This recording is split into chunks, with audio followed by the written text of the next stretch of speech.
All right. Wow. Humans. I love the three-dimensionality of you all. This is so cool. And also welcome Naomi. Professor Teg is joining us this morning. She's here to give expert feedback. And you start teaching class on Wednesday, right? At Brenna. Yeah, at Benson, but I will see all of you in environmental modeling starting in the next quarter. So I look forward to getting to know you. Yeah, and Naomi and I taught a little environmental informatics course together. What was that, 5-6 years ago? Wow. And then that's when we were, it was like, there was some new tidyverse things and this thing called a Shiny app was happening. We're like, let's play with this. And it's actually quite cool to see how much of these technologies have been adopted and people are doing just great work with them across Bren and NCs. And also I would just love to give a, if this isn't putting y'all on the spot too much, I'd love to introduce the non-meds students to all of you. I know that some of you have already been introduced, but you have a great community here of being able to help each other out through so many issues. And that's how you learn. It's like so much is actually from your own cohort, not just like, you know, professors. So anyway, if it's not too big an imposition, can you all just raise your hand if you're not a med student and just say hi, where you're coming from? And yeah, let's start from the back corner. Hi everyone, I think I already know a lot of you probably me around. I work at NCs with Julian and Ben. And I'm just auditing the class. I'm actually not taking it. So just run a lot of it, scripts and working my own data with the information. So great seeing you all again.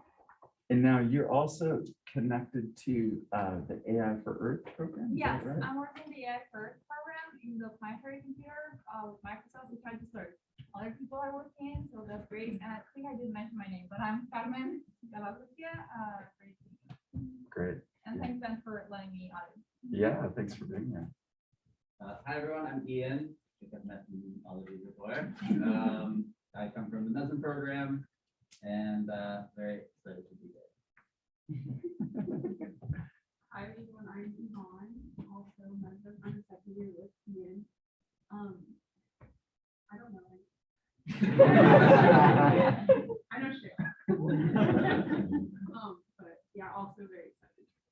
And And for the mesms, what's your group projects about, for instance? So my group project is related to coastal management, I guess. We're working with NOAA to assess the spatial and temporal dynamics of seal bomb usage, which is kind of cool. It's like these little digitally beefed up firecrackers that squid fishing vessels will toss into the water to deter seals from coming and stealing their catch and getting all caught up in their nets. And we're trying to assess what the impacts might be on acoustically sensitive marine mammals like whales and stuff. Fantastic. I didn't know that. So cool. Yeah. What's your project? I am working on a group project that is examining how wildfire planning might be inaccessible or inequitable in Ventura County. There's like a big spatial component to it, as well as what we just released like this, not just this, over the summer, we released this survey. We got like 400 responses from it. We've done like focus groups in Spanish. I'm just trying to get to know the community a bit better and help them in terms of Yeah, I know they Santa Clara River Creek bed is a big camp out spot. So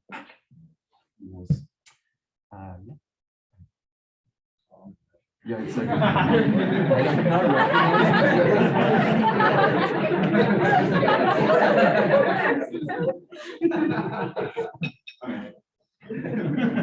you're mesm, not meds, right? Meds, you're meds. Okay, cool. I'm still getting used to it, right? Yeah. Hi, I'm Midori. I've met some of you. I am a CS master's student, but I did biology with focus in conservation and ecology in my undergrad work. So really happy to be taking in class. Yeah. Cool. Do we miss anybody? All right. Okay. Well, it's great to see your faces, and I think we can actually iterate a lot more and kind of be in sync a little bit better. It's definitely this, compared to this project management class taught last quarter, we're going much deeper into a lot of technical weeds with modeling efforts. And so just getting on Taylor, that was kind of a big deal to be in the similar computing environment, so we don't have so many individualized issues. But what we're going to do today is really just kind of take a step back and look at what we've done to date, and look at the different techniques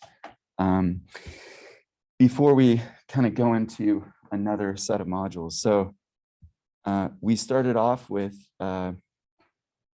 species and doing species distribution modeling, and really this was to do the supervised learning, meaning we have data about where we have observations, where we've seen species as a presence, and then we make up or create pseudo absence. So then, because we have that response term in the fitting of the model process, we call it supervised learning. And then this community stuff, where we're actually comparing the species composition between sites, now we're actually playing with unsupervised learning. So this class is it's a mashup in taking machine learning techniques and then applying them to environmental problems and data. So that's kind of the actual like technical division here. And that's when we played with clustering, where so in lab 2 originally there was the iris flower data set, but that's now actually replaced with penguins, and you can submit either, is totally acceptable, and I outline that in the submission. And then with the ordination technique, we were basically collapsing all that environmental data from the Dune data set into fewer axes. So that's unsupervised because we don't have some response term that we're using to feed into the model. And that's just the terminology that that is commonly used in machine learning. And then this is another, actually there's a whole course at Bren called Conservation Planning, where they go into a lot more detail of this, but we just use this optimization algorithm called prioritizer. And it uses this integer linear programming to figure out which planning units or sites could maximize biodiversity in a protected area network. So these are, this is supervised, unsupervised, and then optimization.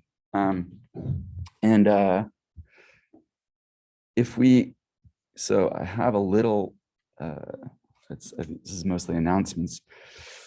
And then the lab is just a few bulleted points to kind of start off. And, and I'll get back to the announcements, but I heard that some people are still confused about like, what is machine learning? And if you go to Wikipedia, it says the study of computer algorithms that can improve automatically through experience and by the use of data. So it's a fairly generic-ish term that says that we can learn from the data.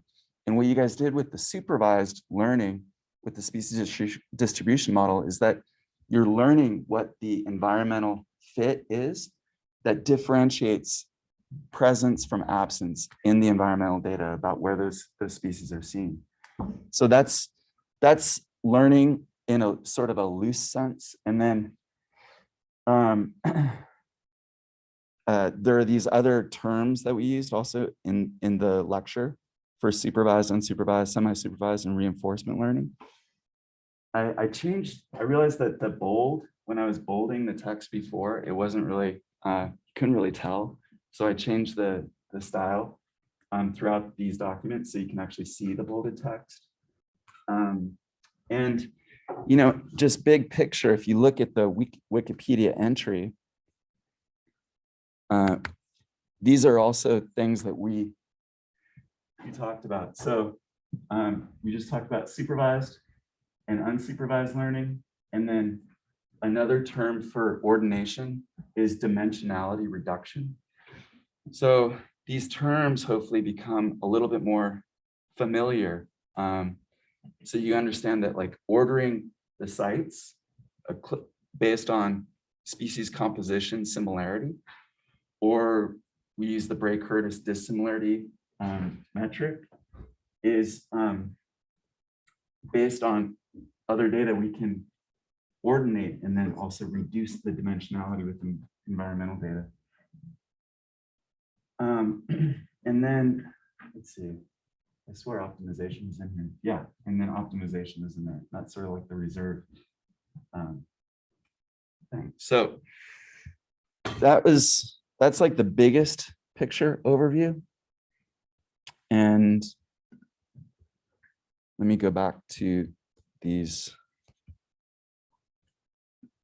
just the announcements. So you'll notice there's a feedback form now. I had this last quarter, and apologies for not getting this up sooner. Thank you all for those of you who have actually volunteered feedback. And please feel free to use this liberally. It's more likely that you're gonna, find a problem like it. I wish you would have said this or included that, and that's fine. If you also just feel like things are improving or declining, let me know. Feel free to use this liberally, and there's a few little scales, but it's really like free text, what does and doesn't work. And you can include an email if you want to discuss this further. So yeah.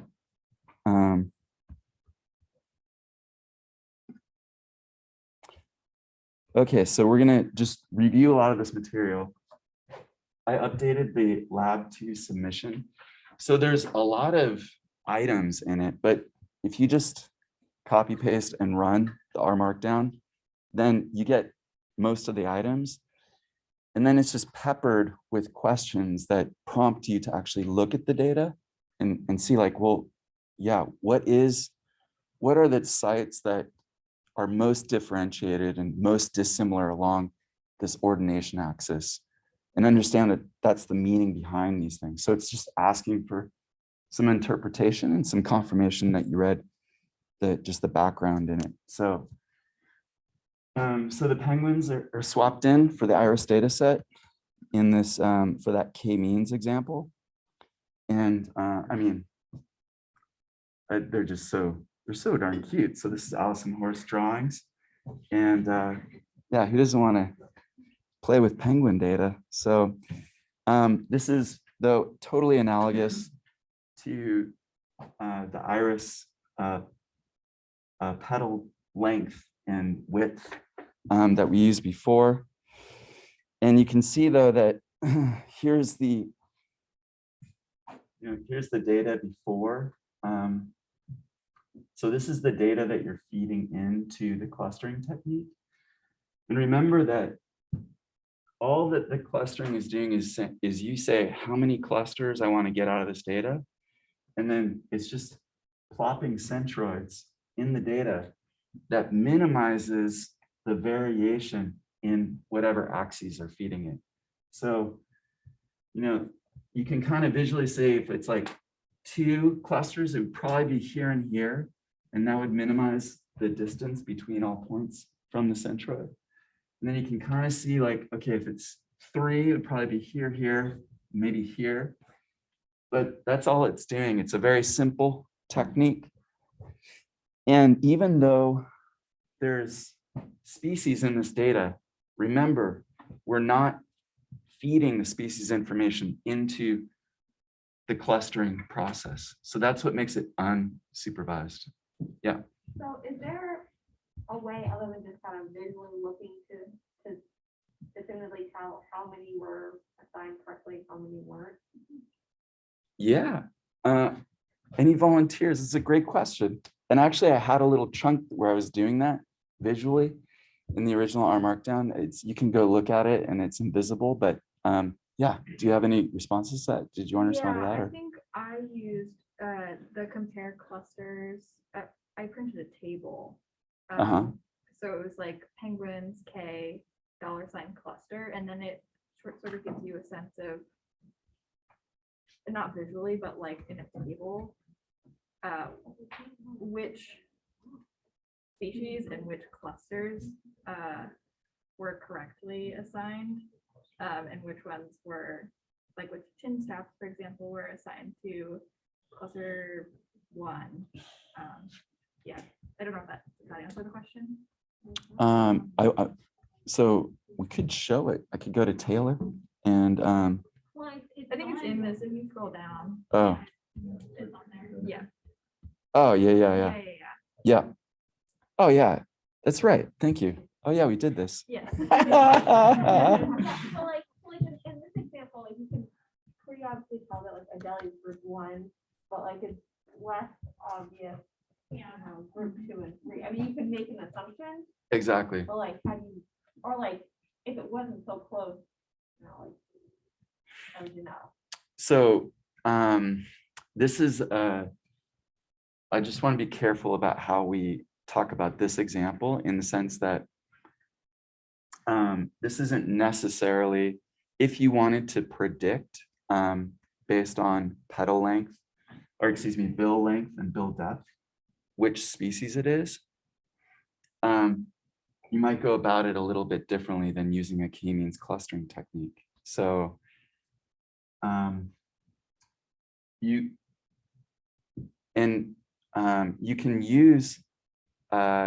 can use regression techniques like we used, like GLMs and GAMs, but it's the decision tree techniques that we talked about with R-part and random forests. Those are actually better for classification, because remember, they can divide this space. So this is the cluster result, and then this is the species result. So they can divide the space into quadrants that differentiate the species, where your response then is not just presence or absence like we've been working with in this example, but your response is which species. So if you have some of the data about bill depth and bill length, and then you want to predict on the new data with just bill length, but you don't know the species and you want to find out the species, you would generally go about it differently from a more classical approach where we had the split the data into training and test, then fit the model and then predict.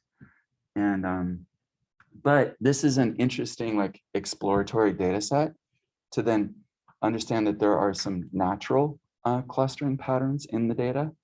And as is the case with most ecological data, it's messy. It's not, the IRIS data set was actually much cleaner. There's only a couple points that overlapped on those little margins of that environmental variation in between. And these have much more overlap where, the blue is like clearly in this zone. So it's not going to be as accurate a fit. So I want to preface that there's a difference between,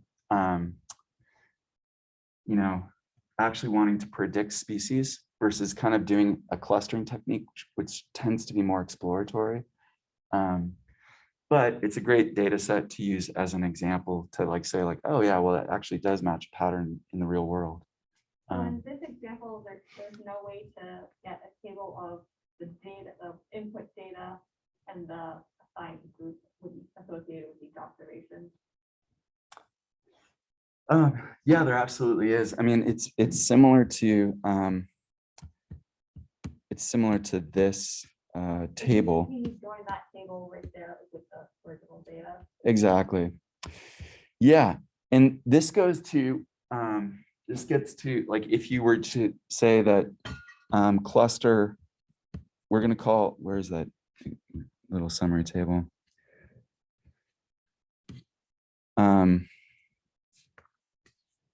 So remember, this is table. It's kind of a confusing word, I think, because it's actually calculating, it's tabulating. So it's tabulating the counts of cluster versus species. And so where cluster is 1, for each observation, each point on that scatter plot where cluster is 1 and the species is Adelaide, we have a count of 135 observations. And then, so what would be, what if we wanted to use these clusters to predict species, which it's not the greatest way to do this, but it's a way to do it. What's our misclassification rate? Like how many did we misclassify? 1, exactly. And then, but we can also look in this direction. So this is how many ones were not Adelaide. So this is like an extended confusion matrix that we also looked at later. So there's a lot of similarities between, in this case, this is the observed truth. And then this is the predicted estimate. And so we're just, and this would be an error. This would be a false presence of ones. But actually, if you think of it, if this is truth, the false prediction about Adelaide is we have 11 false absences going in this direction of predicting where Adelaide is, but is misclassified. Yeah. So anyway, those are all on the same row. So you could just say we're going to call cluster 1 Adelaide. And then you have to pick which of these. We're going to call cluster 2 Gentoo. And then we're going to call cluster 3, or we're going to call cluster 2 Chinstaff and cluster 3 Gentoo. And then you can basically come up with a confusion matrix for each of those and understand false presence versus the false absence. So yeah. That's a good question. Yeah. I just have a question about submission. So if Mhm. you, I I started using the Penguins data set before the lab was updated and I used different variables. Will you still accept that or should I? Yeah, Okay, yeah, cool. totally. Yeah, and that would be interesting to see. I think before we meet on Monday, I'm gonna do also a little collage of all your species lab outputs, because I think it's just fun to see different species and where they're mapped to. And then some of you also did some interesting things to kind of clean the data and look at the outputs. And so that's how we can learn from each other's attempts. And this is another example of like, hey, what does the data look like if you use different parameters? That's kind of interesting. So that's great. I totally welcome that. Yeah, another question. There's a couple questions in lab 2A, like throughout, that don't quite match up with the questions at the end of lab 2B. And I just want to clarify that we should be using the questions from the end. Let's of see. lab 2B, right? Let's see. So the questions actually in lab 2A don't match with these. Yeah. So like in 2A, under 1.2.1, there's question, what are the rows and columns composed of in the Dune data frame? And that's not a question that shows up. So should we Thanks. just be focusing on the questions that are in this table at the end? Yeah, I mean, that's a pretty, I think you guys can handle that one. So yeah, I think I realized, yeah, it's not very interesting. But well, no, it is pretty interesting and relevant. Did I really miss that one? What are the rows and columns of the Dune data set? So this were in our cluster. I missed it. Okay. Any others that you noticed there? There are a few from the original questions in 2A that aren't in here. Okay. Well, I'll just say extra credit for those. That's what we'll do. You get extra points, an extra 0.1 for all of those questions. So you can get well above, and you can get A++ on this. And I apologize for missing that.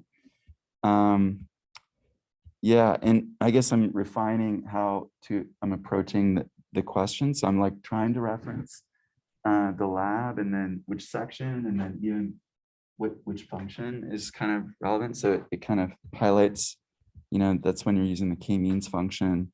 Here's when you're creating the Voronoi diagrams that kind of show you which membership each observation is according to the nearest centroid, and then using veg.dist for vegan.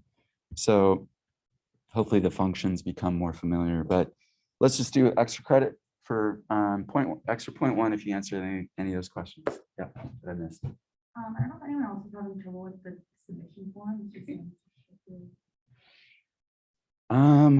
So I put it behind the you have to log in with your UCSB. I did do that. You did do that? Okay, let me check that real quick.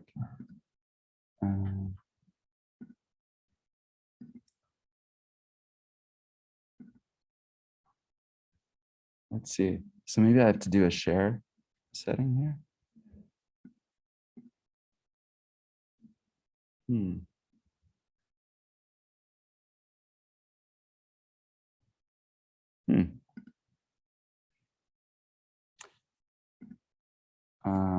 It's weird.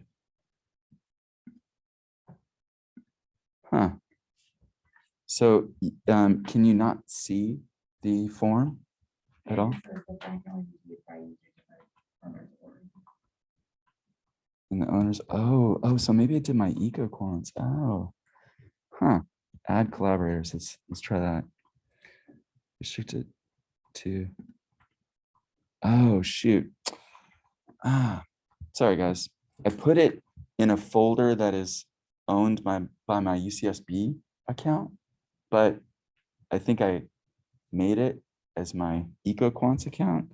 So let's change that. And hopefully it'll work now. Should work. And that might have been the same situation then with the feedback form too. So let's change that while we can.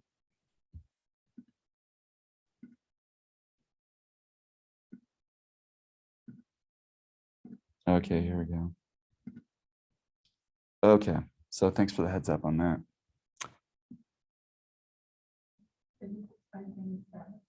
Didn't do it?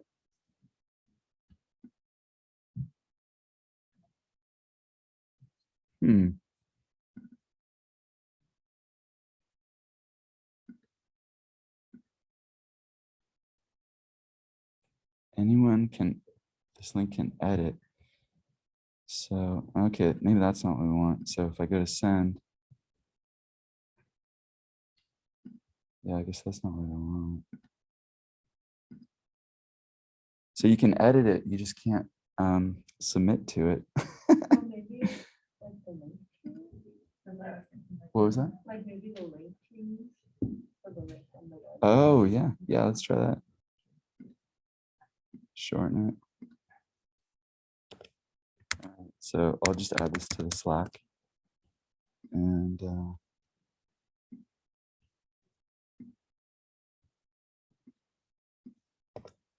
see if that, does that one work?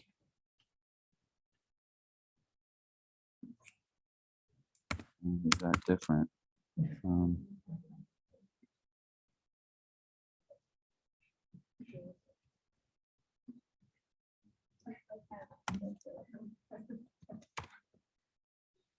It did actually change the link. Wow.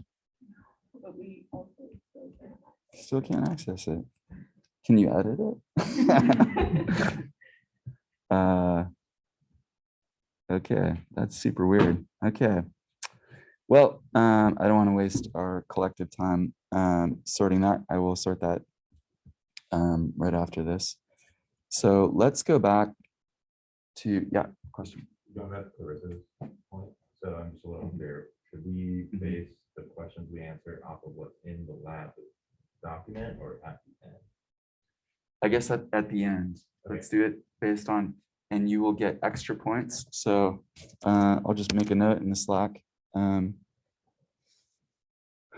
For lab 2, I'll update the form.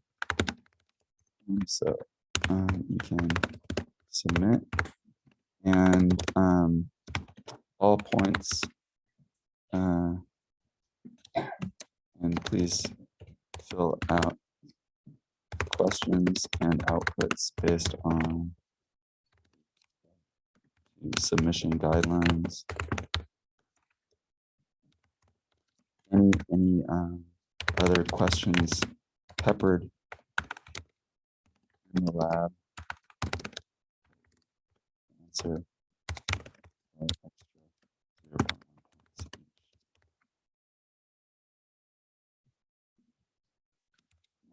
each.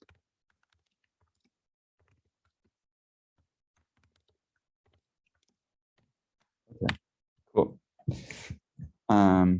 Yeah, it's kind of confusing and consistency, so apologies for that. But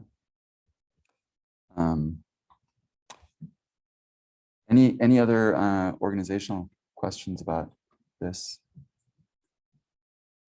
Okay, cool. Yeah, so we I'll fix that form, find out the mystery there. I think I'll just go back, because what did work was I'll just recreate it with my UCSB account, and then we'll do the midterm. It's only 10%. It's gonna be multiple choice, short answer. It's not meant to throw you any curveballs or be a trick question. It's just meant to say, okay, I've gone through the materials, read things, understand enough about the differences between these different techniques and different types of data that you're using, and how to interpret stuff. And then lab 3 submissions, I will add the rubric and be more fastidious about looking at the questions asked there, and then give you the point attribution. But the questions won't change on lab 3. So they're there. Can go with those. And yeah, and please feel free to enter the feedback form anytime. And then let's just go back to this, this review and kind of talk a little bit more about these terms. And let me make sure, let's see if hopefully Allie's in here too. So we might have to keep this remote option in play. Cool, Allie's here. Thumbs up, awesome. And she's hiding out for our benefit to keep us safe because her roommate, I think, tested positive. So thank you, Allie. And unfortunately, it's just the times we're in. We'll probably have to continue doing this. So I'll continue to post these. And so at first, I just started highlighting the, what are the materials? Another feedback that we got was that the readings weren't necessarily always brought up in the lectures, and which is totally fair. And so I just want to revisit some of the readings and talk about the correlation and what's interesting about them and how they relate to things. And so maybe I'll do this sort of split screen where we'll look at some of these notes on the left, and then we'll revisit some of the stuff on the right.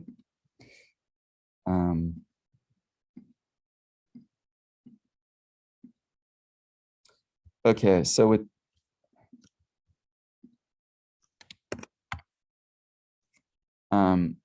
we talked about early on about supervised versus unsupervised versus semi-supervised and reinforcement learning.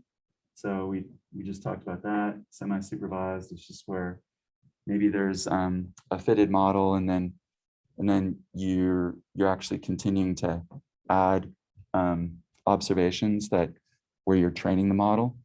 And then reinforcement learning is where it goes and learns on its own, basically. And I added a good example of that was Alphago. So I had previously linked out to this Google Cloud history of machine learning. And I just want to highlight two dates and events that I think are significant and worth knowing if we're going to be in a machine learning class. One is Alan Turing. So there was a Benedict Cumberbatch movie called The Imitation Game that was based on a biography of Alan Turing. And he's famous for this, what's called a Turing test now. And he just asked, can machines think? And it's sort of this notion of at what point can machine intelligence become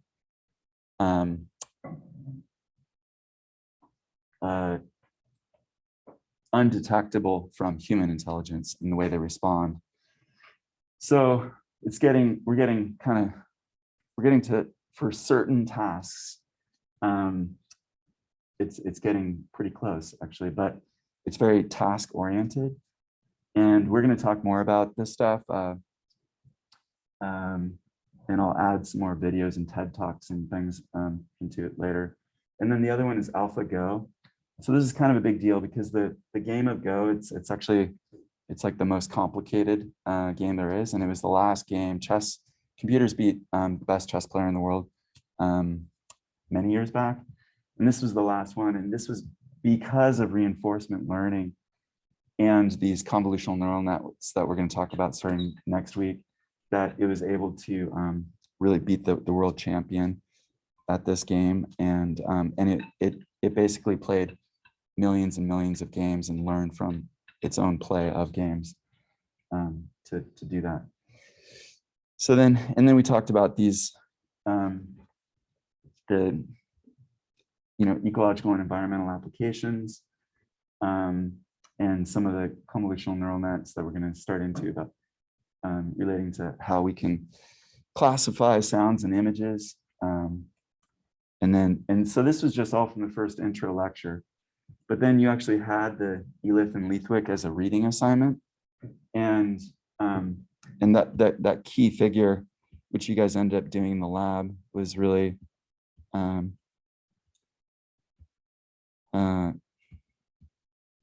going from, geographic space here. So these are layers on the Earth's surface. And then we have observations where we've seen your species of interest, extracted the underlying environmental data. And now we're in this environmental space.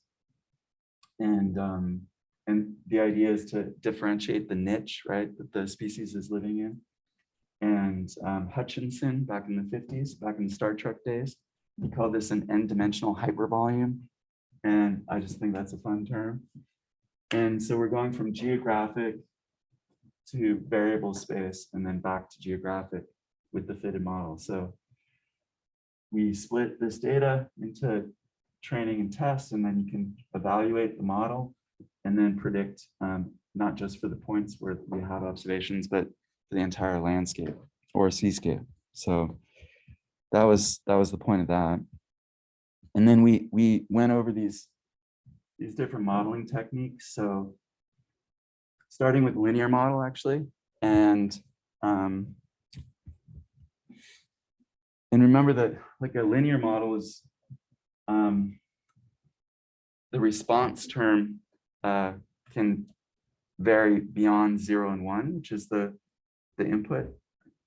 Yeah. So the previous paper that you're talking about, it sort of mentioned like there's some bias like associated with like using presence only data. Yeah. Could you speak to that a little bit? Yeah. So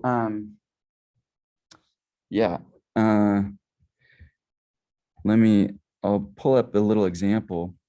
So this was the example I gave. These things can get kind of, you can go pretty deep into them, right? But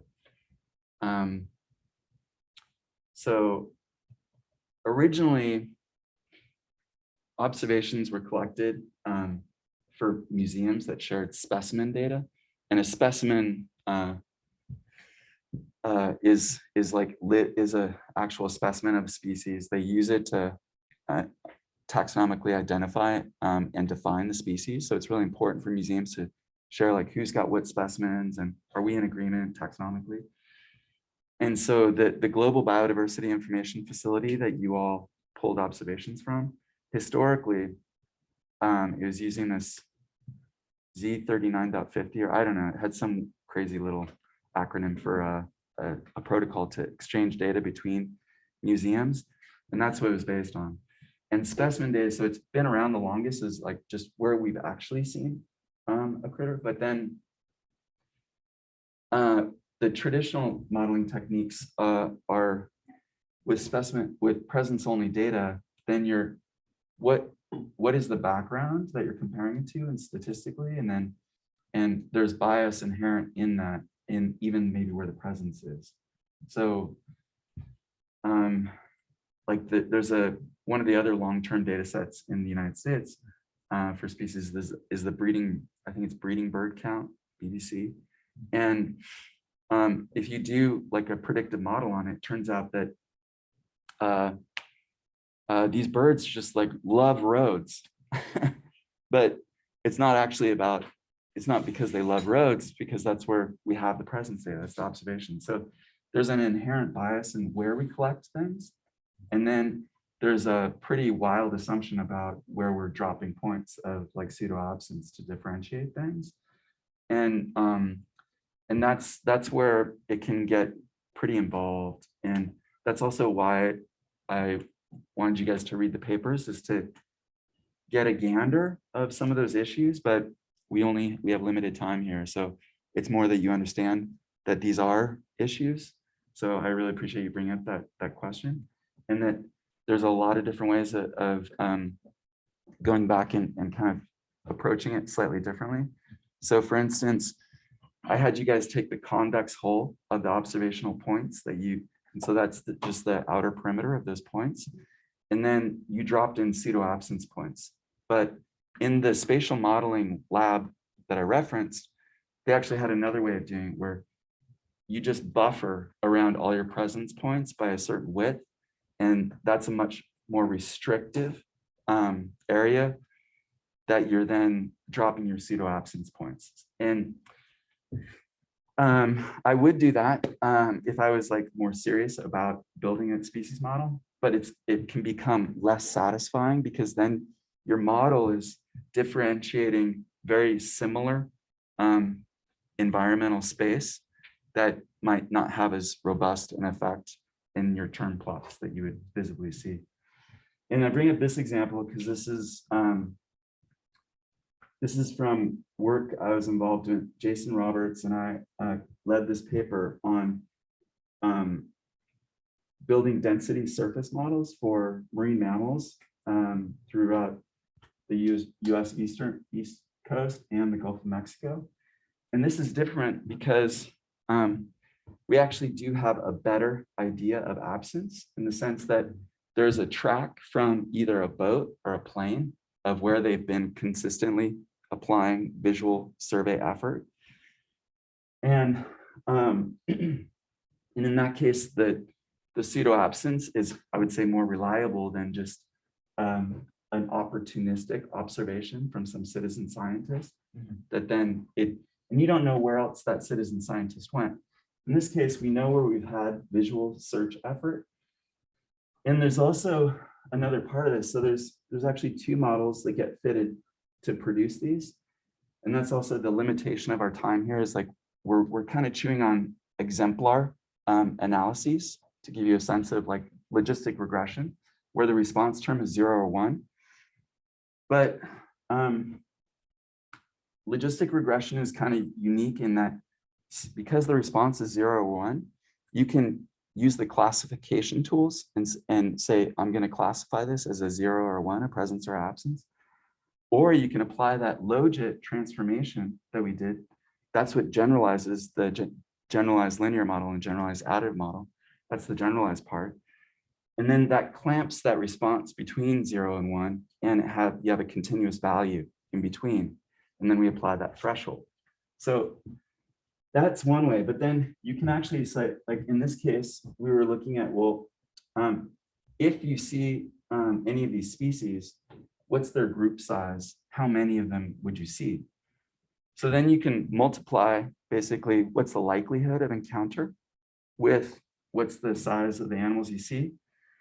And then you get a density surface. So each pixel then is predicting an actual density of animals that you predict to see there. So in the case of the likelihood of occurrence, that's a logistic regression. We use the generalized additive model. And in the case of and so the distribution family is Bernoulli because it's a 1 or a 0, and then the transformation is logit. Whereas when you're predicting like an amount, some continuous value, not a 0 or 1, then there's a different set of distributions like normal distribution, Poisson distribution for count. And you have a different transformation, a way to generalize that response term. It's not logit, you can use various other ones. So that's that's something that I wanted to bring up about all the techniques we've been using, is that they can be used in combination. Similarly, and this is what some of the readings referred to, is that you, so sorry, Ali, I should be more on camera here, I guess, but similarly, you can use an ordination technique like we had to reduce the dimensionality of your data, and then actually use those ordination axes as predictors before you then fit the model. So I just want to point out another paper that we didn't really talk about much, but I specifically added it because it really cataloged a lot of these different techniques and approaches, including the pseudo absence. That was your original question. And that was this paper. So this is actually an R package that it doesn't work as seamlessly as I would like to foist it on y'all, but because it basically tries to, I think it tries to do too much all at once, and you feed it one function to do all the fitting, model evaluation, preparation, etc. But it goes through these processes, and the paper talks about how to maybe thin if you're plotting on the same points, and some of you actually did that. And then the pseudo absences, how to generate those in various ways, how to partition from between your training data to fit the model versus your test data to evaluate the model, which algorithms to use, and what are the limits of extrapolating. So if your fitted model data only has, goes up to 80 or 90 degrees Fahrenheit, but then you want to predict in a future where things get hotter, then you might bound how much it extrapolates and just say this is beyond what we can reasonably say.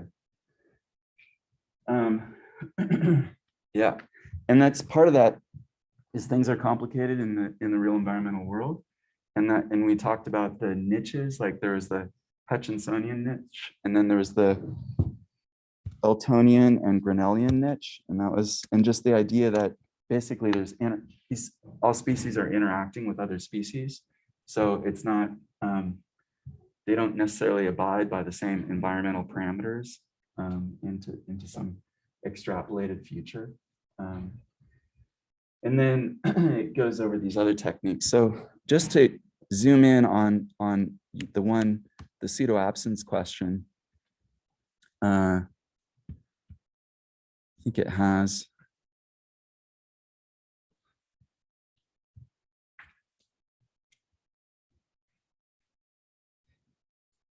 Yeah, I mean, it talks, I thought it had an actual, yeah, see here, this pseudo absence method.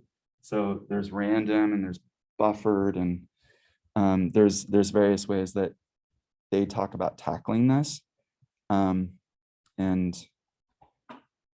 I thought it was a good overview of the diversity of approaches without going into excruciating detail. So yeah. Cool. Let's see. So yeah, so Grinnell just talked about environmental conditions, Elton added biotic, Hutchinson and dimensional. And then the fundamental versus realized. The fundamental is like, basically every tree wants sun and water in your backyard at a, Goldilocks kind of temperature and precipitation, et cetera. But then the realized is, well, it actually has to compete for resource and deal with predators, et cetera. So that's the difference there. And yeah, just to go kind of through some of these readings that we didn't really touch on before. The Zong paper I thought was interesting just because it did a very big picture, and it was a little different than stuff I'm used to seeing, which is more, I tend to dwell more in like species distribution modeling, I guess. And this was actually more interested in sort of a civil engineering and chemistry kind of approach. But the aspects are totally transferable. And I also appreciated how, so here's the clustering that comes potentially even before the prediction, and you can use the clusters as another predictor, for instance. And then we have different input data types. So far, we've only been working with tabular data, and then we're going to get into actually using images and creating features from images to predict what species are in those images with the convolutional neural nets. And then something we haven't really talked much about is a graph. And the graph is, it's a data structure of nodes and edges. And every time you use like Google Maps to go somewhere, it's a graph data structure that is each each road and intersection, and then each edge, so it's nodes and edges, can have a weight, like a speed or traffic, etc. And then it uses a least cost algorithm to then get you from A to B. So there's a whole, like when you take algorithms 101, I think as a computer science major, you learn Dijkstra's algorithm to do that. And it's actually really, it's a whole other field of graph algorithms and network structures. So it gets used to look at predator-prey dynamics, what eats what, and you can look at corridor dynamics, etc. with it too. So anyway, different data types are interesting, and then it also talked a little bit more about, I think, just the effort that goes into the preparation, which is usually most of your effort, and then the actual, as you've seen, most of the model fitting itself is usually a one-liner, and then you're evaluating the results and the performance, and then iterating between those. And it also just talks about model deployment, which we really haven't talked about, but we might get to that at the end of the module. And because you guys have been introduced to application programming interfaces with at least the project management course, you used an API to get Clockify. Imagine then you could have an API that runs a model and then returns it back. So let's say, yeah, you could run a distribution model that is based on the latest climate change projections and have an API that updates that. I'm working on a little proposal right now with that reserve portfolio, or the reserve protected area design, to have sliders on the different features, and then set up an API that, based on those features, then that are of like a societal value, the API can then, of the user inputting them, the API then would suggest, well, based on your value set of what features you think are most important, here's the protected area in the high seas that that would be most amenable. So that deployment part is also kind of interesting. Okay. So that was just that first reading that I wanted to mention some of those things that I thought were interesting. And then the Elith and Leithwick paper, I mean, this is, it's just a lot of text. It doesn't have as much in the pithy bullets and descriptive figures, but it really does do a great job talking about all these steps that you guys have been involved in doing with getting the relevant data, its adequacy, dealing with correlated predictors. We talked about VIF, remember, variance inflation factor, and the multi-collinearity problem of the input data. And then selecting an appropriate modeling algorithm. You guys played with different algorithms and then evaluating them. And we looked only at the ROC, remember, and the receiver operator characteristic curve that then evaluates how well that model is doing. And remember, it's like looking at the false absence versus the false presence rates. And if you evaluate at each threshold, then you can get this area under the curve that, for logistic regression problems, defines how well that model is performing throughout all threshold values. So yeah, so that's a good overview paper, Salud. And then this one was more about the decision tree approaches, and really talked about this Evans one, talked about where this came from. So originally it was called classification and regression trees. And this guy, Bryman, came up with it. I think he was based at Stanford. And he patented that software.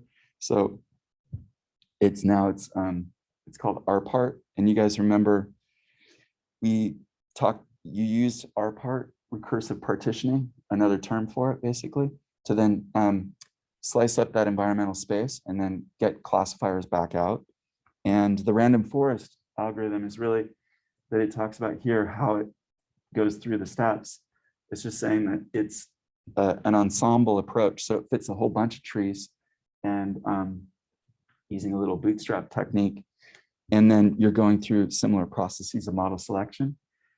And I like this word parsimony. So you don't want to overfit the model by introducing, every, the more you overfit the model, the more model terms you have in that model or coefficients, and the less flexible it is to new data and predicting it.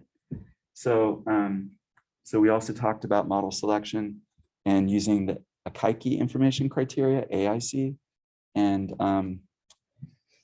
we didn't actually do that, but that's what gets most commonly used for especially the GLM and GAMs, and that's just weighting how many parameters you have versus the amount of variance you're explaining. Yeah. And then it mentions imbalanced data, which kind of goes back to the pseudo absence problem of like, what's the data in, and if you have a lot of zeros and only a few ones, which is quite common, then there's other statistical ways of dealing with that invalidation. So this was a methodological paper that showed an example of even also predicting out into future climates that I thought was relevant. And yeah. Okay, and then I talked about the Andrade paper with R package, just looking at really different common approaches to dealing with some of these problems. And it's just good to know that there is a diversity out there of modeling techniques and ways to deal with absence data. And even the fact that some approaches don't even do absence data, you can actually just say, well, I don't know what else is in the universe, but this species tends to like this environment. And yeah, that gets used too. So like the biggest species distribution data set is like Aquamaps, and Aquamaps is just a simple climate model, and it uses this she calls it, Kristen Cashman calls it a rhombosoidal. It's like, so basically there's a min and a max where it goes all the way to 0, and then there's a ramping up term. So is that a rhombus where it's like it's an unequal sides that you can have? So there's basically 4 parameters per environmental variable going into each of these models to define the species. And then there's FAO, Fishing Agricultural Organization areas that she just blanks out. And that's like the simplest first whack at describing where species live based on the literature. And that's a climate envelope model. So there's no like statistical training. It's just like a brute force, pick these min, max, and like ideal min, max kind of levels. And then that gives you a range of 0 to 1. And then you multiply them all out and average it to get a broad distribution. So we didn't really talk about that approach, but it's just a very simplistic approach. Yep. So the other thing is that increasingly, so this Kint and Co, I mean, this is from a whole book on tree diversity analysis, and it's a little dated. It's from 2005, but I thought it did a nice job of going over just like the broad brush issues of looking at diversity and using these clustering and techniques, and especially dealing with distance between sites, so ecological distance. So these were the figures I used in the lecture slides, and just this idea of, okay, each of these different shapes corresponds to a different species, and we have a certain number of them. And then we're just like, we're saying like, how similar is a site, one site to the other based on species? And this just gives you more language to absorb that, because in the end, you're developing this like this pretty extensive matrix. So where you have the distance from site to site in a matrix. And we've seen self-comparing, I would say, matrices before with a pairs plot. In this case, we're comparing species, but the values between the sites are actually like, what is the ecological distance in terms of composition? And the Bray-Curtis is the most commonly used method to look at that distance. And I just thought that was the coolest thing that Colin came with, like, yeah, I did that in our backyard, which is cool. That was super cool.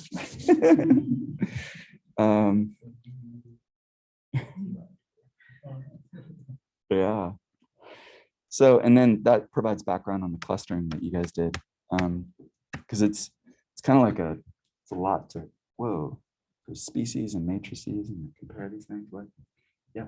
So this paper mentions like 5 different methods to find ecological distance. Right. Do you want us to know all of those 5 for the midterm? I'm just focused on those 3, which is in the that I had in the slides, which is Euclidean, Manhattan, and Bray-Curtis.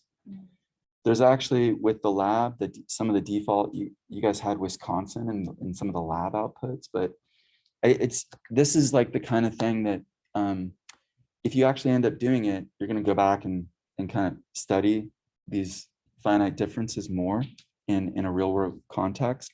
So it's less important that you know every little detail, and more important that you know, okay, Bray-Curtis, oh, why is that better than Euclidean? Oh, because it basically clamps it between 0 and 1, and I can say 1 is most dissimilar and 0 is most similar, and it's based on it accounts for some of the variability with the species present between 2 different sites versus the species absent between them. That would be more dissimilar, even if they have similar counts for the ones that they're shared.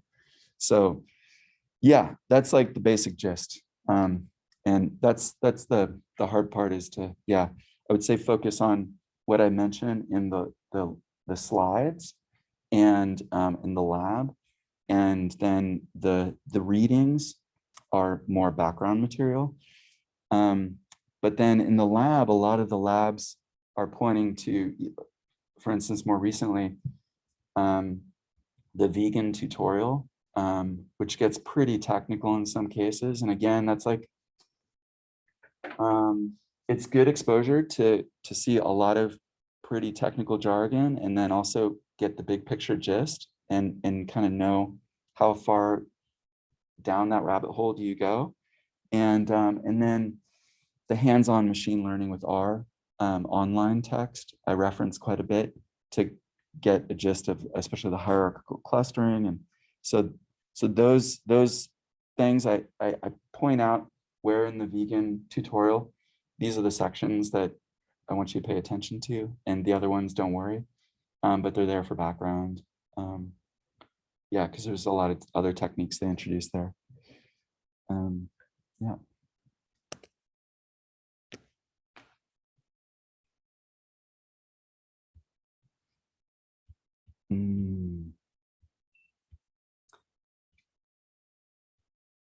I think that was kind of the gist of what I wanted to share today, was really just going back over, like, yeah, I mentioned just these Euclidean, Manhattan, and Bray-Curtis.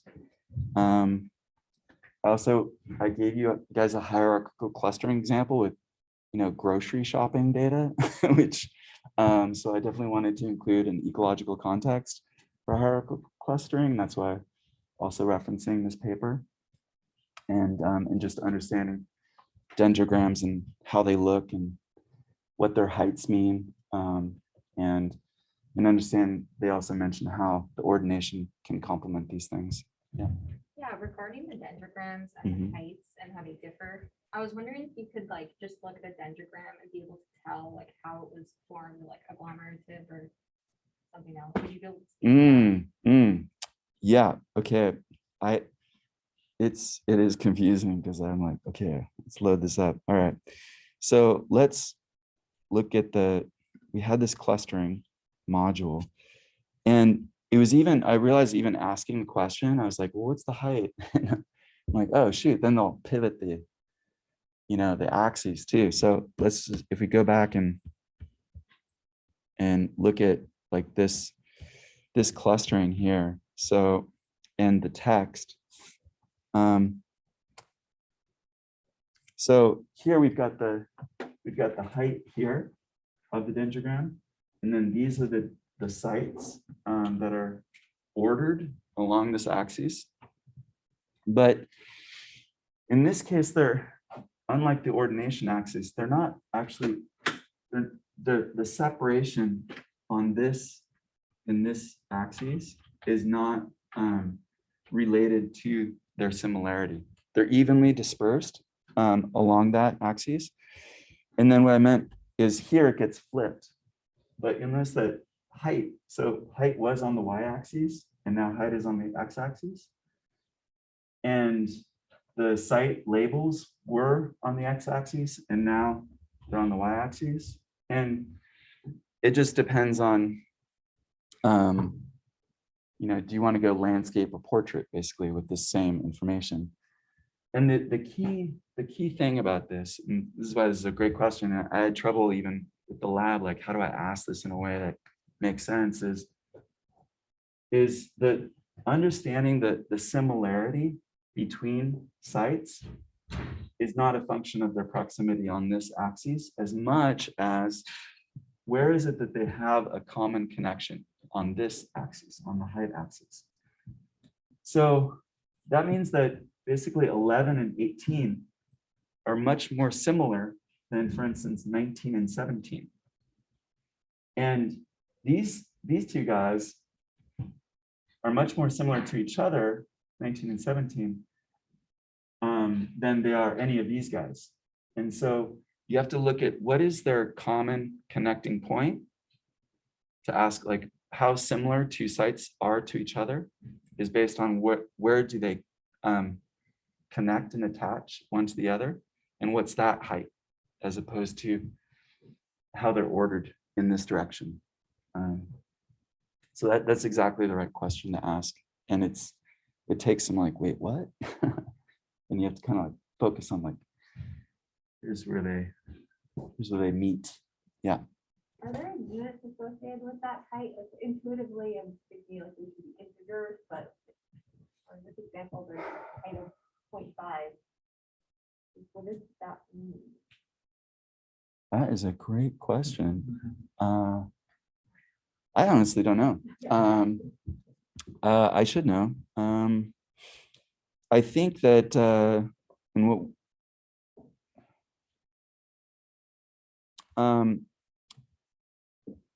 the relevant thing is to like go back and also look at this. There's this agglomerative coefficient, and that I think that the absolute height is not as important as the relative height.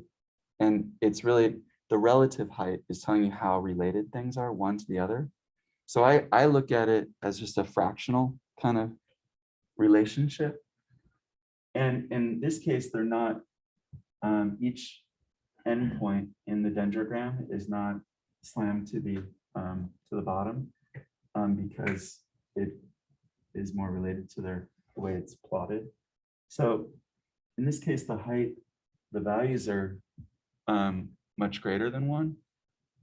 But you could imagine that could just be rescaled with a different dendrogram of 0 to 1.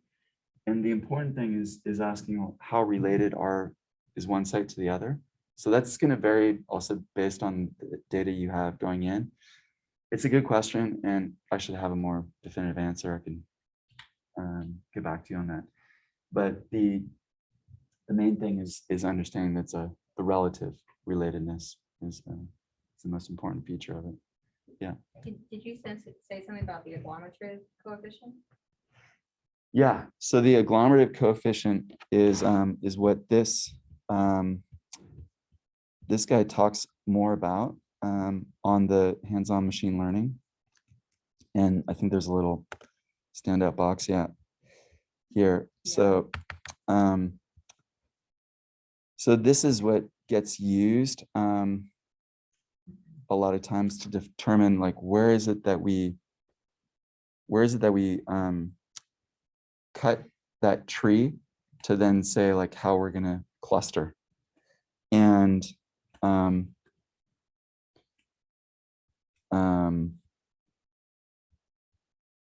there's another.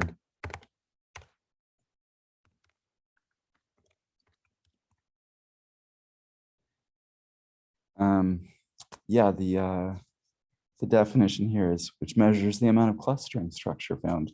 Yeah, I read that. I didn't know like if you could elaborate maybe. So values closer to 1. In this case, I think that with the agglomerative clustering, it gets rescaled, suggest a more balanced clustering structure. Whereas values closer to 0 suggest a less well-formed clusters.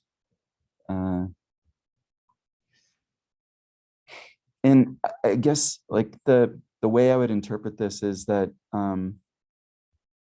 is how messy the data is. If it's kind of and it's similar to with the ordination plots, we talked about the stress. So sites have species, for instance, that are composed, and then we come up with that Bray-Curtis ecological distance between sites. And there's a difference between what it can actually fit based on those dimensions, the components of the ordination, and how it orders those sites along those axes versus what the actual measured value is. And that's the stress. And so this is also similarly forcing these relationships, which is not an exact representation of their relatedness. And so the like 1 would be like an R² of 1, a perfect correlation is how I would interpret this. And then anything less than that is where there's like what we're seeing is not exactly an absolute representation of the data itself and the exact similarity between, because it's needing to force all that complex information into this very constrained plane of space. So that's how I would interpret the Okay, thank you. agglomerative clustering.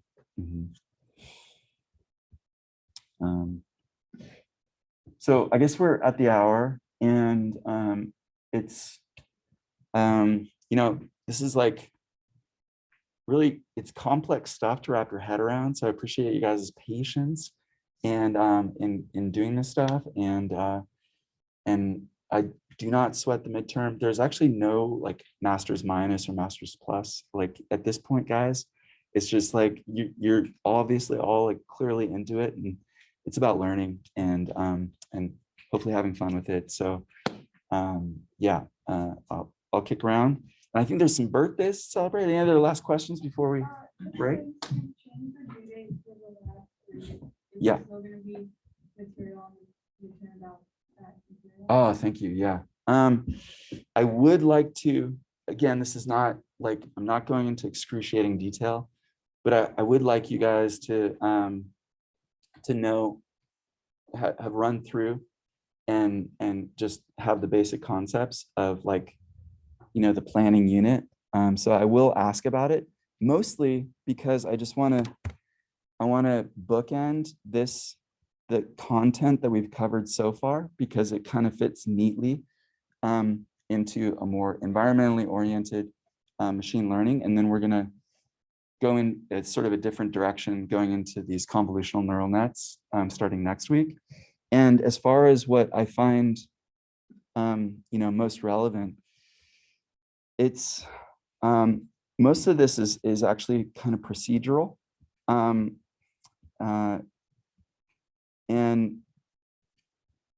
just understanding how to input the data and some of the textual description, and from the lecture knowing that it's trying to get complementary using the CARE acronym and just the most basic terms for that. So yeah, nothing nothing gnarly to be asked here, but just the most basic terms so we can move on. And understanding, like, you know, we can add this a boundary length modifier and cluster the solution that we get back out. So it's just the most basic sense of this that I'd be asking about. And that in the slides, we talked about how this gets set up more traditionally with these terms.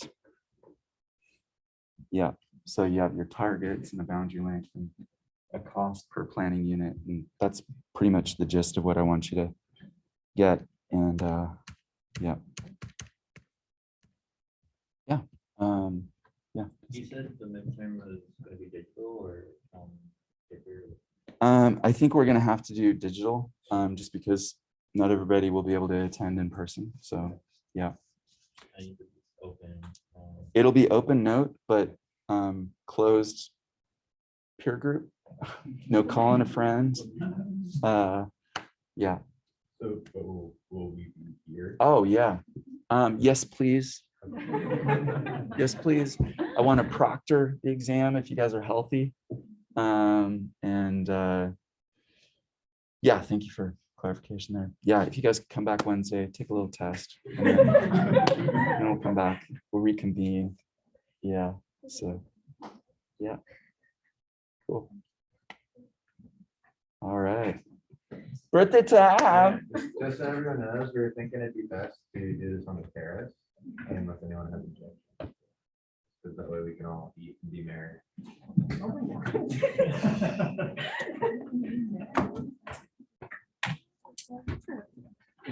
Yeah. Machine learning question. Uh-huh.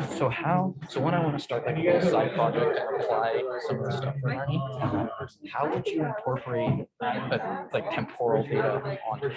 So for instance, what I want to try and do is I have catch data of a species of fish in the Channel Islands, and I want to try and predict when they will show up this spring. So I was thinking that I could use the GAM models, but then split it into time periods with that environmental data and run a lot of run like 12 or 30 GAM models in those time periods. Well, think about like if you want to look at the timing, your response turn could be like month of year. Okay. Yeah.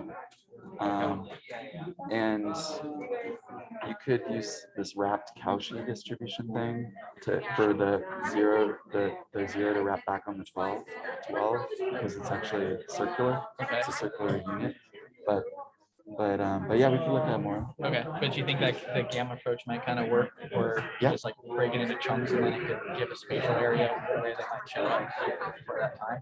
So where they might show up versus when they might show up, those are kind of different questions, but you could approach them similarly. Okay. Separately and try to figure out how to combine. Cool. Okay, thank you. But yeah, happy to talk with you more. Sweet. Yeah. Hey Ben, nice to see you. Yeah, good to see you. You know, Siti asked me to do this like totally last minute yesterday, right? Oh jeez. So I'm sorry. Sorry, and I said, you know, you sure don't want him to get to choose the class, but this was the only day I could do because I yeah, start she's- teaching